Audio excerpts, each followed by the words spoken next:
How could anyone kill a beautiful human being? That was a question that etched itself in my soul one night on the ambulance after a woman died on the way to the hospital from a gunshot wound to her chest.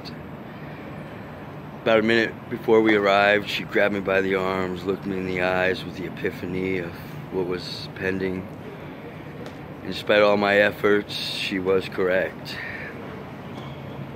I was told today is World Poetry Day. My Aunt Ellie gave me that blessing of wishing me the best and thanking me for all I do for humanity as a poet. Well, that call began my legacy as a poet, really. It was that question that burned in my soul. How could anyone do this to a beautiful human being? The very next call was a high-speed pursuit. A woman sitting in the back seat of a taxi minding her own business took all the impact of the fleeing vehicle, busting her pelvis in half. Block long of twisted metal and busted glass. If I never saw another car accident in my life, I'd be a happy man. If I never saw another shooting in my life, I would be a happy man. But I am sitting in front of Oakland City Hall, where City Council member Lynette Gibson McElhaney is grieving the loss of her dear, dear son, Victor, who just wanted to bring medicine music to the world, and he did. And in his 21 years of life, he did exactly that. I gave up being a paramedic for one reason. I noticed that paramedic work is protocol driven. A plus B equals C. It doesn't matter who does the math. Everyone trained to do the job can do the job. But not everyone seemed to be giving attention and using skill of words to make peace. I come from a town that was pretty isolated in its diversity.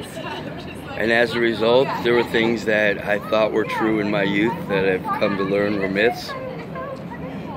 Residues of racism, that even though people will not say that they're outwardly racist, because it's silly to be and to admit it is to be, but the residue of the centuries of injustice, they linger. The stories, the stereotypes, the portrayals that we see that always connect the bad things with certain traits of appearance. So on this World Poetry Day, I want to give tribute to everyone in the world who believes in peace, who believes that other human beings are as equally sacred as they are, worthy to listen to, worthy to respect, without agendas, without that hidden agenda of trying to capitalize on others. To all of you, you are poetry. You are the poetry of life. To be able to make another heart sing, to wipe away tears when it feels a sting, to make a person lift their eyes up and say thanks to God for what's in their cup. You are the one who can do such a thing if it's goodness and humanity you choose to bring. On this day that celebrates poets, the ones who give light to the world, the ones who describe what's happening in some clever new way unfurled, may you all do your best to shine real bright and make this whole world blessed. Excuses to do otherwise, well, they need to be put to rest. Happy World Poets Day. This is March 21st, 2019. Love you all.